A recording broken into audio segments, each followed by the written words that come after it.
Discovery's 4 computers now have primary control of critical vehicle functions. All right, everyone, welcome to today's ASRG webinar. But before we get started, I'd like to tell you a little bit about ASRG and get some of the legal stuff out of the way. ASRG is a nonprofit organization founded to support the development of the automotive security industry. We have developed a platform and a community to share knowledge, communicate through networks, and to build value with collaboration.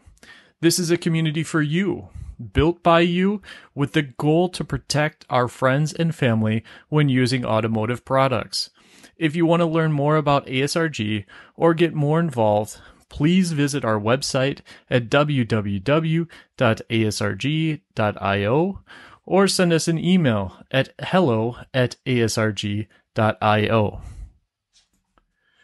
Before we jump into the presentation today, let's get some of the legal stuff taken care of.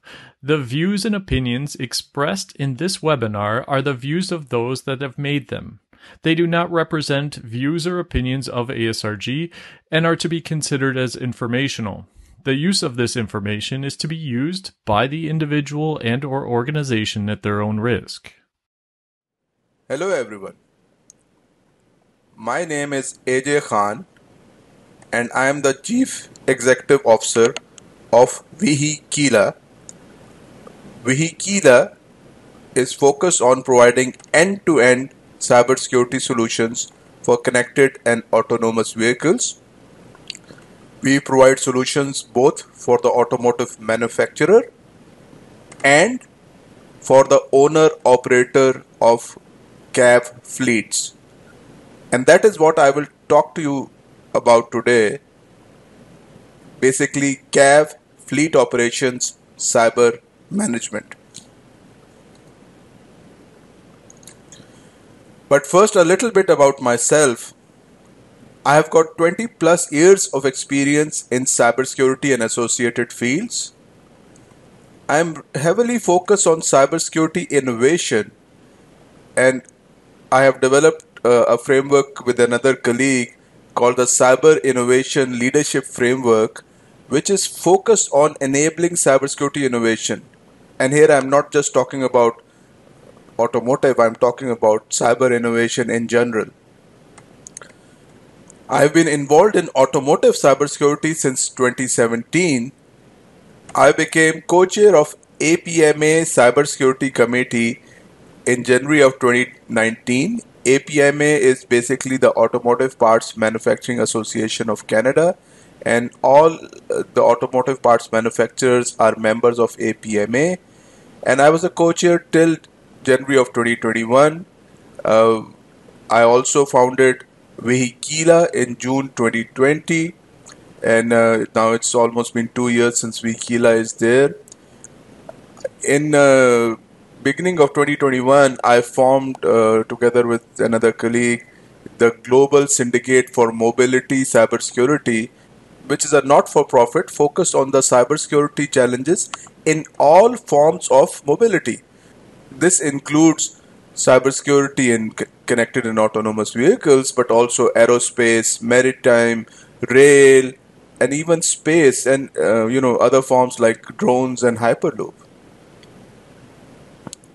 I have been a contributor to ANISA, to Transport Canada, to APMA, and just recently, last month, in fact, in March 2022, my book, Automotive Cyber Governance, Opportunities and Challenges for Cybersecurity in Connected and Autonomous Vehicles, was published on Amazon. So as we know, this is the definition of mobility. Connected, autonomous. Earlier S used to stand for shared, but I believe security is the more important one, and E for electric. Why security is important? Because a vehicle, a connected and autonomous vehicle, an electric vehicle, without cybersecurity is like this.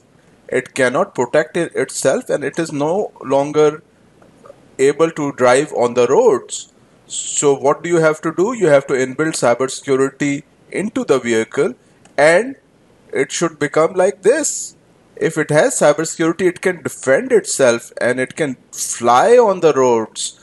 That is what a modern connected and autonomous vehicle, whether electric or hybrid, needs to be, because cybersecurity has become critical for the safety of our roads. So when you think about risk in the CAV ecosystem, there are multiple views. One view is the manufacturer's view. The manufacturer's view, of course, starts with in-vehicle cybersecurity. So what are the risks just for the product itself? And then what are the risks from the supply chain? We all know that supplier cyber risk is a huge area in automotive cybersecurity. And then the risk from the connected portion, when the vehicle interacts with smart cities and things like vehicle to infrastructure, vehicle to grid, vehicle to pedestrian, vehicle to device, vehicle to vehicle, all of that comes into play. So what are the risks over there? But this is the manufacturer's view. There's another view which I will come to in a moment, but before that, let me define CAV cybersecurity from the manufacturer's perspective. What are the different areas where CAV cybersecurity needs to be looked at? And I'm saying it's from the manufacturer's perspective, but it will also apply to my other perspective, which I will talk about in a moment. So when you think of CAV cybersecurity, don't think in terms of IT cybersecurity. IT cybersecurity, the traditional cybersecurity we think about, is just a small component of CAV cybersecurity. And I've defined this in my book as having these 6 components. The first one is the vehicle zone. So this is your in-vehicle cybersecurity, whatever your product is. It could be a car, a bus, a truck, a shuttle. So what is the cybersecurity of that product itself? So you can also call it product cybersecurity.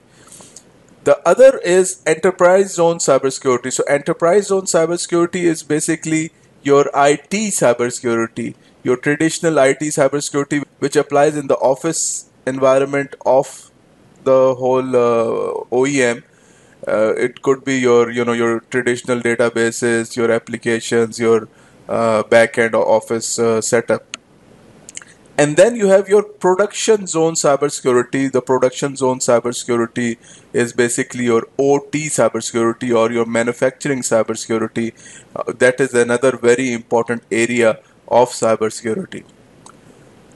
You have your cloud zone. So wherever your backend servers are in the cloud, how are you actually managing them? You have your supplier zone. So all your suppliers, how are you managing them and their cybersecurity risk? And you have your smart city zone, which is external to the vehicle, and how the vehicle is communicating to all these different smart city elements and how that is being secured. So that is CAV cybersecurity defined. And I think that is critical to understand that CAV cybersecurity is totally different from IT cybersecurity. IT cybersecurity is just one component of it, which is the enterprise zone cybersecurity. So this is the other view which we do not consider at the moment. Most of the cybersecurity focus has been on the manufacturing side, and rightly so, because first we have to make sure our manufacturing is secure. If you think about ISO 21434 or WP29, these are focused on the manufacturer. But what about once the vehicles are on the road? How do you secure them? So that is the owner-operator's view, and we have to look at it from that perspective.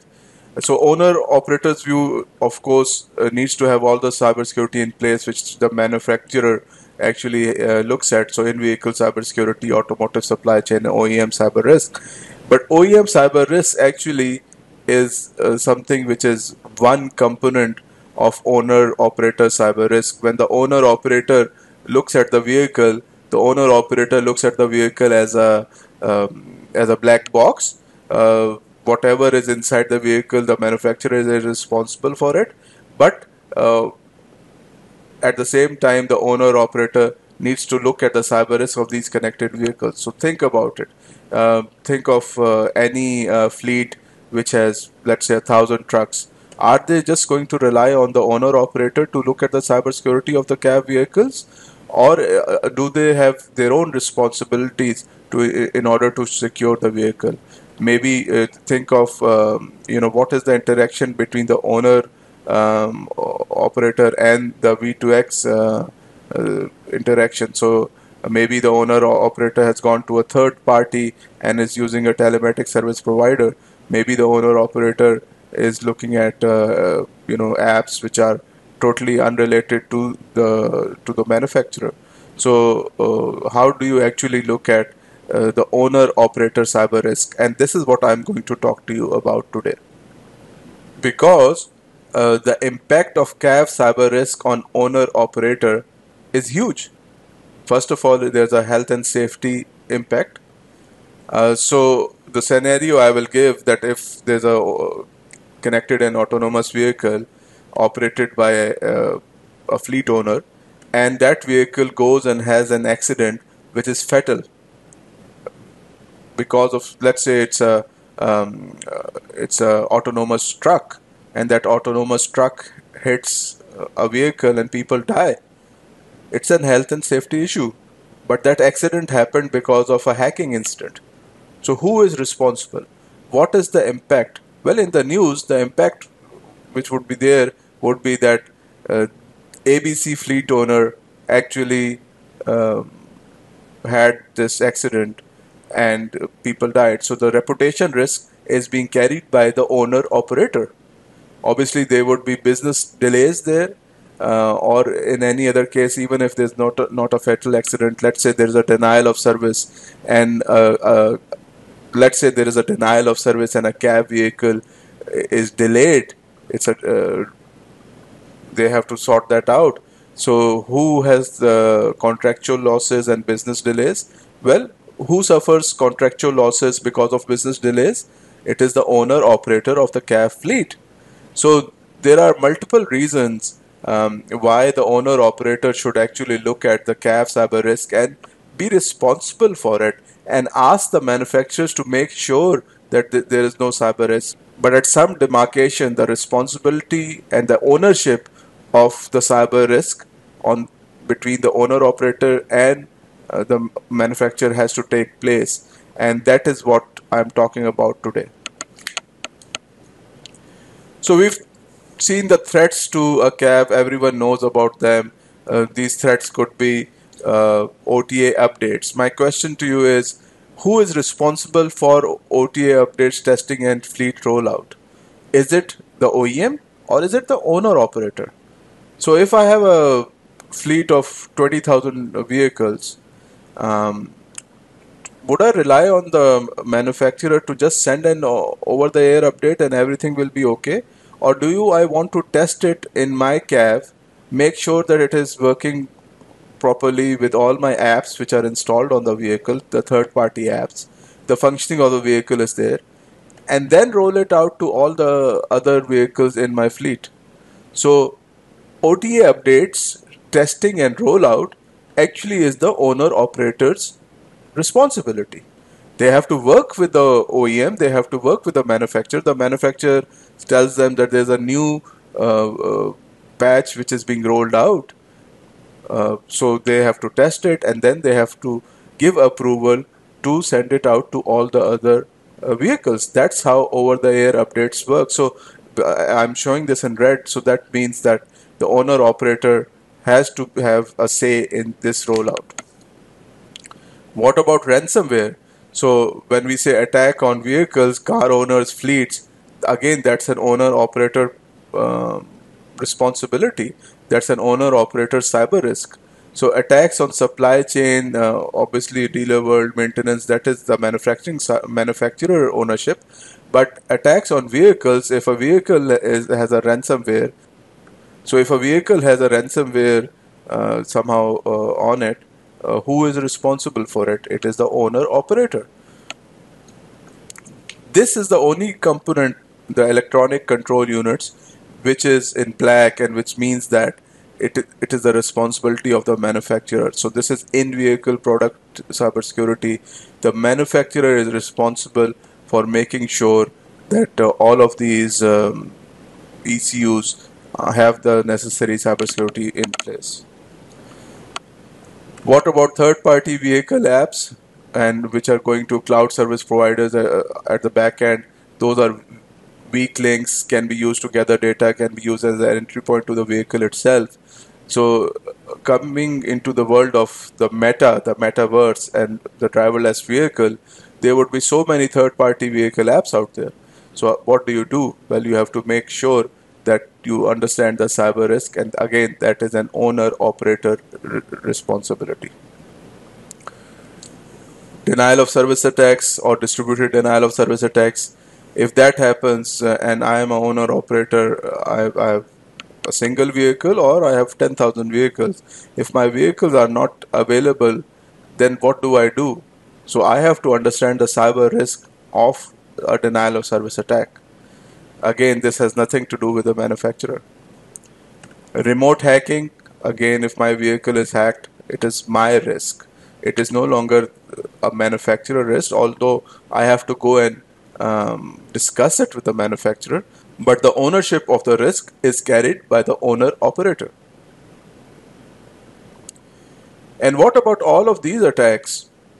Real-time car telematics controllers, including vehicle tracking, mobile data, car sharing, users-based insurance system, onboard Wi-Fi hotspots, wireless media, entertainment devices, GPS jamming and spoofing, MMW radar attacks, relay and spoofing attacks on LDAR systems, ultrasonic sensor attacks, external sensor attacks, web interfaces, mobile and SMS APIs. Who is responsible for that? Well, for many of these, and I would say most of these, the cyber risk is carried by the owner operator. There are more. There are other threats which you can consider. What about privacy and tracking? Again, the owner operator has a cyber risk there. What about data storage? Where is the data being stored? Well, at the end of the day, this risk is being carried by the owner operator. And finally, V2X cybersecurity. So again, this is a risk carried by owner operator of the vehicle. So this is what I'm trying to emphasize, that the risk, so far we've been talking about the manufacturing aspect of cyber risk, but it is not about only the manufacturer and its supply chain. It is about the owner operator of the vehicle, because ultimately the risk is being carried by the owner operator, and this is what we have to emphasize. So what does the owner operator have to do? How do they have to manage their cyber risk? Well, they have to think about cyber incident management. They have to think about business continuity and planning. They have to think about manufacturing and test resilience. They have to think about product resilience. So all of these areas, when the owner operator actually onboards a vehicle, onboards a connected and autonomous vehicle, they have to think in terms of the traditional triangle which we have for risk, which is identify their assets, understand the vulnerabilities on those assets, which can be leveraged by different threats to enable a breach to those assets. So that is what has to be done. So these are the key cyber challenges for CAV owner operators. First of all, there's limited understanding of business enablers for cybersecurity. So think about it. In the manufacturing side, only now we are getting the standards. Only now companies are looking at how to secure the vehicles. But on the connected and autonomous vehicles fleet owner side, we have very limited understanding of the cyber challenges which are there. And one of the reasons is that there's no global automotive cybersecurity standard and framework which is applicable to the CAV fleet owner. What is the standard which should apply for a fleet owner? It's not ISO 21434, that is focused more on manufacturing. So what do you look at? Obviously, there are not enough automotive cybersecurity SMEs. We all know that. Everyone here understands that automotive cybersecurity SMEs, one, are very limited, and two, those of us who are there are focused on the manufacturing side. Also, of course, there's lack of cyber supply chain risk management for the owner operators, because at the end of the day, the CAV vehicles are being supplied to them. So what is the cyber supply chain risk management for those vehicles? And what about collaboration and information sharing for cybersecurity initiatives for CAV fleet owners? So let's think about, what does the owner operator vehicle chief information security officer need to do from a strategic perspective? Well, the owner operator has to look at the purpose. What is the purpose of enabling cybersecurity here? Well, the purpose is securing the CAV operations through innovative cybersecurity, thus ensuring business enablement. So at the end of the day, it is all about enabling CAV operations. If your connected vehicles are on the road, they're making money, they're providing a service, they are enabling the business. And we have said, how do you make sure that those vehicles are on the road? Well, they should have innovative cybersecurity. Innovative because automotive is the brave new world. There's so much innovation happening in the cybersecurity field over here. The CAV VCISO has to have a vision, which is business centric. He or she needs to innovate, protect the CAV assets. So when I'm saying protect the CAV assets, by default, it means that they know what are the CAV assets. So all the CAV assets have been identified. Protect the org data, protect the customer data, which might be on your CAV assets. You have to look at it from a capability roadmap. So what are the capabilities you need for a VCISO? Well, you have business enablement, technical control, operational excellence, risk management, and talent management. Talent management, what kind of automotive cyber SMEs you need? So that's a whole new field and you need to look at it. Again, I mentioned what framework needs to be applied. ISO 21434 does not apply. So we default back to NIST cybersecurity framework. It is always something which covers the various specs and can be aligned and mapped to your organization requirements. So if we go through the NIST CSF, identify, protect, detect, respond, and recover, that might be a good solution over here for owner operators. So I'm not talking about manufacturers here. I'm talking about owner operators. And then what are the core investments that need to be made? You have to look at the asset identification, which is of course your CAV. So do you know what are your assets? Do you know your vehicles? Do you know what are the ECU components in it? Do you know what are the software, the SBOM, which is in it? You have to look at identity management. So how does your drivers log in? How do your maintenance workers log in? How does the manufacturer send over the air update? How does that identity management happen? You have to look at the data protection. What is the data and where is it going? You have to look at third-party CAV apps which are in the cloud. You have to look at automation and autonomous. You'll have to look at automation, which basically means how much autonomous your vehicles are. You have to look at AI-based threat detection and threat management. And then you have to look at device integrity, which is of course another area in CAVs where hardware security comes into play and the supply chain integrity comes into play. And then operating objectives such as CAV cyber risk and compliance, user experience, financial accountability, CAV security hygiene, CAV cyber resilience, CAV cyber insurance, effective communication, CAV cyber talent management. All of those are very important for your operations of the owner operator of the CAV fleet. So the VCISO, the Vehicle Chief Information Security Officer, needs to look at that. So the next part is CAV cybersecurity awareness campaigns. The question is, what is the mindset of the stakeholders in your connected and autonomous vehicle operations? So there might be so many different stakeholders, right? You have your board of directors, you have your management, you have some cybersecurity SMEs, you have your supply chain, which would be your OEMs, dealers, distributors. You have your drivers and passengers, and here I use the word driver in quotes. You have your CAV app developer. So you have so many different stakeholders which are responsible for the operations of your connected and autonomous vehicles fleet. And you have to look at, you have to make them aware of the cybersecurity challenges here. And I've put some, typical topics, passwords, internet usage, social engineering, phishing, malware, ransomware, social media sensitive data, cyber policies. But if I think of it in terms of fleet operations or CAV operations, so can your, can you use the internet from the vehicle? and if you can use the internet from the vehicle, can you just download anything and everything? Is there any, um, you know, if you look at it from a traditional aspect, are there any cybersecurity controls on your vehicle? What about malware? Can any malware or be downloaded? What is there on the social media side? Can anything on the social media side be downloaded? And any sensitive data uploaded into your from your vehicle. So your vehicle is a huge target as we move forward, and the owner operator needs to make sure that anyone involved with the vehicle understands the cyber policies which are related to the vehicle, and that is something which has not been done so far.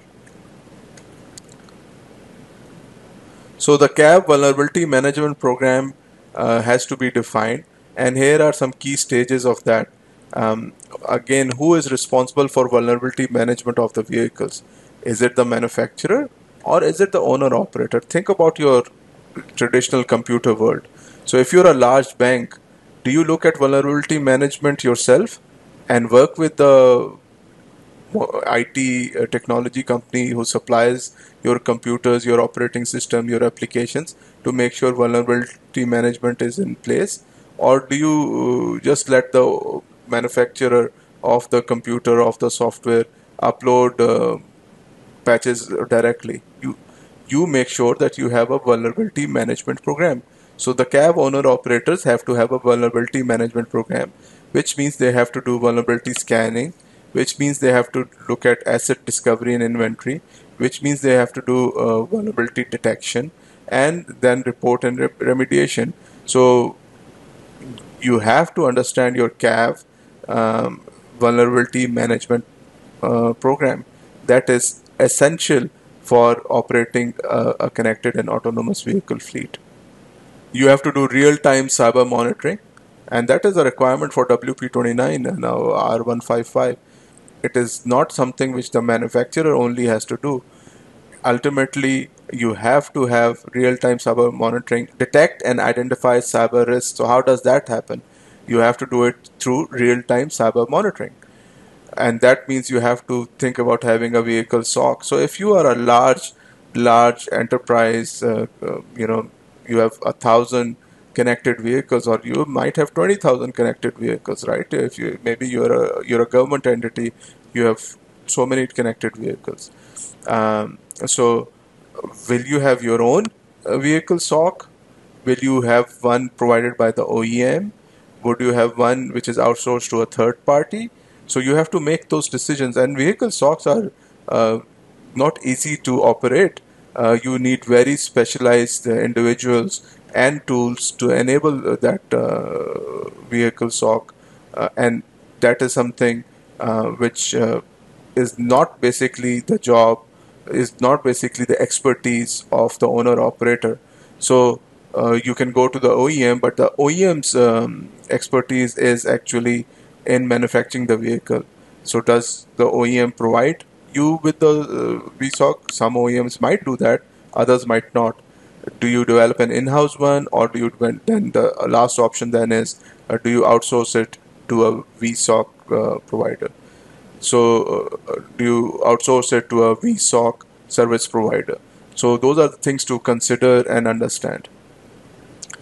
You have to look at digital forensics. So smart cities digital forensics is a huge area. What if your vehicle is hacked while it is going from, let's say, Toronto to Miami and going across different jurisdictions, and your data is across different jurisdictions? How do you manage the digital forensics of that if there's a cyber incident? So you have to understand digital forensics, you have to understand how to manage risks, and that is another major component of this. So in the last few slides, I want to give you the cyber risk management guidelines for owner operators. So first of all, you have to have an automotive cybersecurity governance best practice guide. So what is that? Ensure cyber risk management is part of the organization's mission statement. Too many owner operators do not have cybersecurity risk management as as a mission statement. Ensure a vehicle chief information security officer, a VCISO, is responsible for CAV cyber risk management. Ensure that a cybersecurity management system has been implemented, and that cybersecurity management system could be something which has been which utilizes components of ISO 21434, or it could be something which uses NIST CSF. High-level cyber risk management policy that clearly highlights the cybersecurity requirements of the organization for procuring and operating CAVs, and all the stakeholders need to be part of this exercise. So cybersecurity governance should not be limited to an IT problem, it has to be a business problem. Then of course you have to change the culture and mindset. You have to make it a cybersecurity aware culture and mindset. Build a culture of cybersecurity in the organization by incentivizing a proactive approach towards cybersecurity in the workforce. Ensure that security by design is implemented in the organization and its CAV suppliers, OEMs. Ensure that secure software development best practices are followed. So even if there are some in-house third-party apps being developed, you should look at it from a secure software development best practices.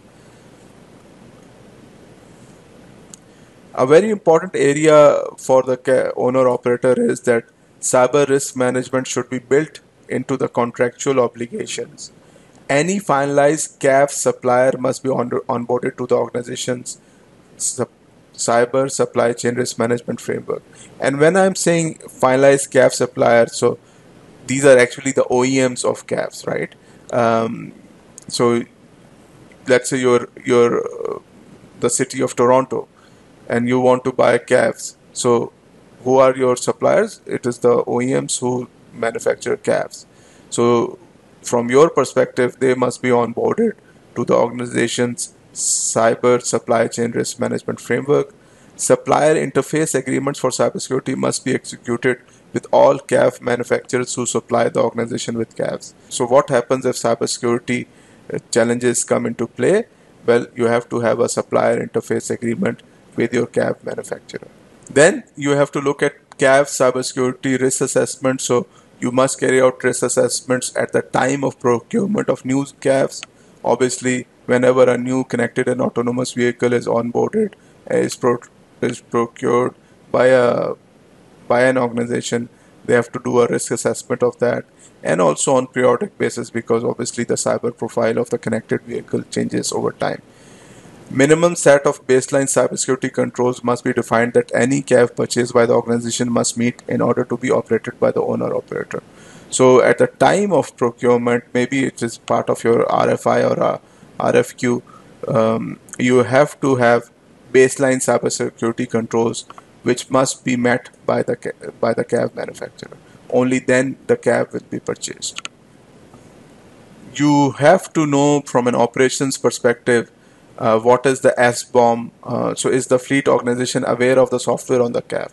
So who is responsible for the software? And there could be the here between the software provided by the manufacturer and any third-party software which is installed on it. Maybe the owner-operator does not have to have a detailed list of software from the manufacturer, or maybe the owner-operator has to have that. But the owner-operator definitely has to have any third-party software which is being installed on the vehicle. You have to look at it from a configuration management, a vulnerability management point of view, and also you have to think about penetration testing. So obviously your CAV has to have regular penetration testing. Patch updates: can the OEM automatically update patches to the vehicles in the fleet? Does owner-operator need to test and approve the patch updates? Who is responsible for malicious code in any patch update? So what happens if there's a patch update from a manufacturer which has malicious code in it?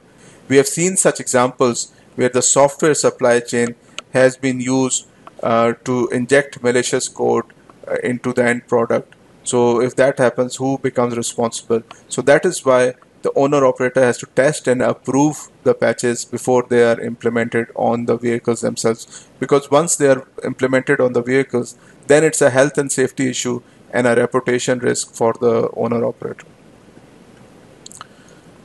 Of course, a very important area, the vehicle cybersecurity incident management. So real-time cyber monitoring of CAVs should be in place. Things like hacking incidents, configuration changes, patch management, all of that should be there. Vehicle cyber incident management program has to be in place. What happens if there is a cyber incident? So the VSOC, the cyber incident response team, the vehicle cyber incident response team, and the arrangement with the vehicle manufacturers. What happens if there is a cyber incident? Engagement model with CAV manufacturers to handle risk. As I said, if there is a hacking incident today for a vehicle, what do? You have to go to the CAV manufacturer. There's a 0-day vulnerability. They have to make a new patch or something for that. So all of that needs to be looked at. And then, of course, privacy and tracking risk for owner operators. So what happens if the privacy is breached? So that is something which the owner operator needs to consider from the vehicle cybersecurity incident management perspective. So at the end, these are the benefits, these are the CAV cyber risk management benefits from the owner operator perspective. Helps owner operators know the cybersecurity profile of the CAV manufacturer, enable better product decision making for the CAV manufacturer. CAV manufacturers can enhance their cyber credibility with the owner operators.